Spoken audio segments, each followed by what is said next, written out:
Back to my channel mobile. তোমরা কেমন আছো সবাই? আশা করি ভালো আছো, আমিও ভালো আছি। তো চলো আজকে এখন থেকে ভিডিওটা স্টার্ট করা যাক। তো এখানে সকালবেলা জানলাটা তো খুলে দিলাম, আর আগের দিন হচ্ছে বৃষ্টি। এখানে তেমন বৃষ্টি হয়নি, হালকা বৃষ্টি হয়েছে সকালবেলায়, একটু মেঘ করেছিল, তারপরে একটু বৃষ্টি হয়েছিল।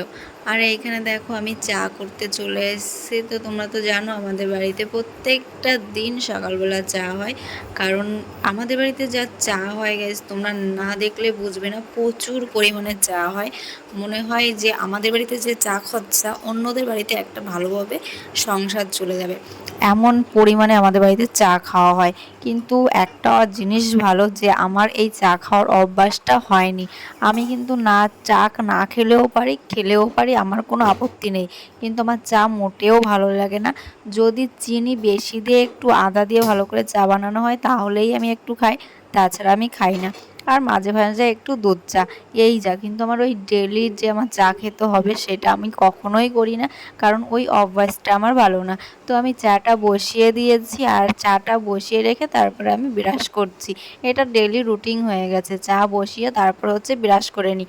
ভাবি যে চা বসিয়ে দাঁড়িয়ে থাকবো, তার সঙ্গে সঙ্গে একটু ব্রাশটাও করে ফেলি। তো আমি আগে ব্রাশটাই করে নিচ্ছি, আর চা ওই পাশে বসানো আছে। বাবা যেহেতু মুখ টুক ধুয়ে টুয়ে দোকান খুলে বসে পড়েছে দোকানে, মাও আছে দোকানে, মা এখন পুজো দেবে। তো মা স্নান করতে যাবে, তারপরে পুজো দেবে। আর ফুল তো দিদাই তুলবে, কারণ দিদা এখন আমাদের বাড়িতে চলে এসছে। তো দিদা মানে হচ্ছে দিদিমা। তো দিদিমাই সকালবেলা ফুলটা তোলে, আমিও তুলি, যখন যে পারে তখন সে ফুলগুলো তোলে। তো চলো এইখানে আমি মুখটা ধুয়ে নিচ্ছি, আর পাশে রয়েছে চা বসানো। তো এইখানে দেখো দিদা ফুলের সাজিটা ধুচ্ছে। উনি প্রত্যেক দিন ধয় না সাজি, মাঝে সাঝে একটু ধুয়ে নেয়। আর এইখানে তারপরে চলে এসেছি ঘর মুছতে, কারণ আজকে বৃহস্পতিবার।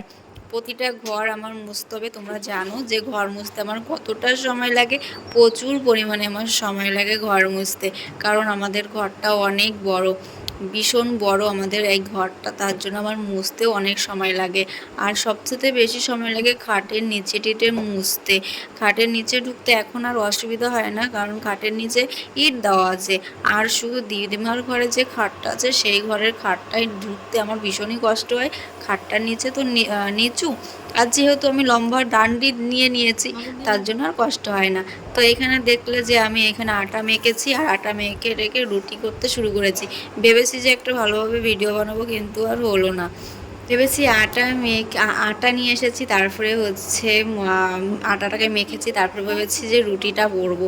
তা দেখো আমাকে কিছুই করতে দিল না, তার আগেই রুটি খাওয়া শুরু হয়ে গেছে। আর এইখানে দেখেছো আমাদের সবজি কাটা হয়ে গেছে, আর এইখানে আমটাকে কেটে রেখেছে। এটা মা আবার আম তেল দেবে, আগের দিনও দিয়েছিল, আজকেও দেবে, কেন আম তেলটা একটু কম হয়ে গেছে আম, তো তার জন্য আর একটু দেবে। যেগুলো লম্বা লম্বা করে কেটে রেখেছে সেগুলো চাটনি বানাবে। তো চাটনিটা যখন বানাবে তোমাদেরকে নিশ্চয়ই দেখাবো। আর এইখানে আমি রান্না বসিয়েছি। এইখানে কমলি শাক কেটেছি, আগে যে মাঠে গেছিলাম সেই মাঠের শাকগুলো আমি ফ্রিজে রেখে দিয়েছিলাম, আর অন্য যে শাক এনেছিলাম সেইগুলো খেয়েছি। আমি এখন দোকানে বসে আছি, সবাই ঘুমোচ্ছে, আর বাবার শরীরটা ভালো না কালকে থেকে।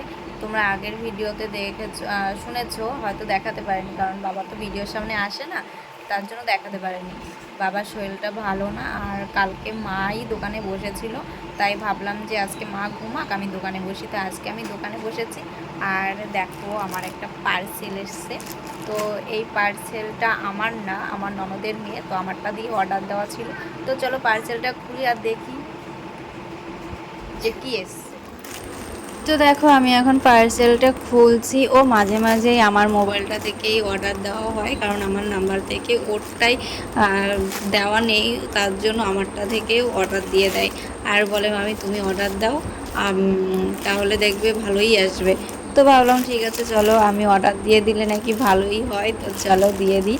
আর এইখানে দেখো আমি খুলছি প্যাকেটটা, তো কালারটা বেশ ভালোই লাগছে। জানি না ও ও কী বলতো, যতগুলো ড্রেস অর্ডার দিয়েছে একটাও পরে না, শুধু সারাদিন শুধু অর্ডার দিয়ে দাও অর্ডার দিয়ে দাও এটাই বায়না করে, কিন্তু ড্রেসগুলো লাস্টে ও একটাও পরে না। আগেও আমি এরকম ড্রেস অনেক 2-3টে দিয়েছি, কিন্তু ও পরতে চায় না।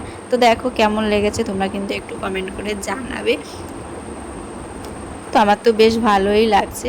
তো তোমরা একটু কমেন্ট করে জানাও।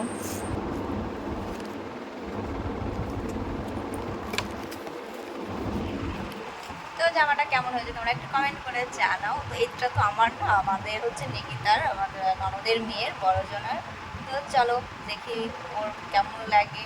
ও নিজেই আমি আস্তে আস্তে মা দেখি আচার বানানো হয়ে গেছে। তো আমি তোমাদের ভিডিওটা দেখাতে পারলাম না। এই দেখো মা কিন্তু আচার বানিয়ে কড়াইতে রেখে দিয়েছে, ঠান্ডা হলে তারপরে নামাবে। তো এইখানে ছেলের জন্য রেখেছে বাটিতে। আমার ছেলে প্রচুর পরিমাণে আচার খেতে ভালোবাসে, আর বিশেষ করে টক জিনিসটা ও ভীষণ পছন্দ করে খেতে। মানে ওকে যদি দেওয়া হয় ও যে কি খুশি হয় তোমরা ধারণা করতে পারবে না। মানে একটা মেয়েও একটা এরকম টক খেয়ে পারবে না। আর এখানে দেখো রাত্রিবেলা ঝড় বৃষ্টি শুরু হয়ে গেছে, ভীষণ জোরে হাওয়া ছাড়ছে, আর ঝড়ের গতিতে মনে হচ্ছে সব কিছু ভেঙে যাবে সেরকম একটা অবস্থা। ভীষণ জোরে বৃষ্টি হচ্ছে, ভাবতে পারিনি যে এত তাড়াতাড়ি বৃষ্টিটা নেমে যাবে। তো আজকে একটু ওয়েদারটা ঠান্ডা আছে যেহেতু ঝড় বৃষ্টি হচ্ছে। আর তোমাদের কোথায় কোথায় ঝড় বৃষ্টি হচ্ছে তোমরা কিন্তু একটু কমেন্ট করে জানাবে। তো চলো আমি এখন এইখানে চুল বাঁধতে শুরু করলাম, কারণ অনেকটা দিন আমি চুল বাঁধি না, চুল ছাড়াই আমি ঘুমাই। তো ভাবলাম আজকে চুলগুলো একটু বেঁধে নিই, কারণ চুল তো ভীষণ পরিমাণে খারাপ হয়ে যাচ্ছে। একটু চুল বেঁধে শুলে তাহলে চুলগুলো একটু ভালোই থাকবে, তার জন্য চুলটা আমি বেঁধে দিলাম। তো চলো গাইজ, ভিডিওটা আর বড় করছি না। ভিডিওটা যদি ভালো লাগে like comment share and subscribe করে দিও। যারা ফেসবুক থেকে দেখছো তারা ফলো করে নিও, আর যারা এখনও আমার চ্যানেলটিকে সাবস্ক্রাইব করোনি তোমরা একটু সাবস্ক্রাইব করে নিও আর আমার পাশে থেকো। আর এইখানে আজকে আমার ছেলে আমার কাছেই ঘুমোচ্ছে। তো চলো ভিডিওটা আর বড় করছি না।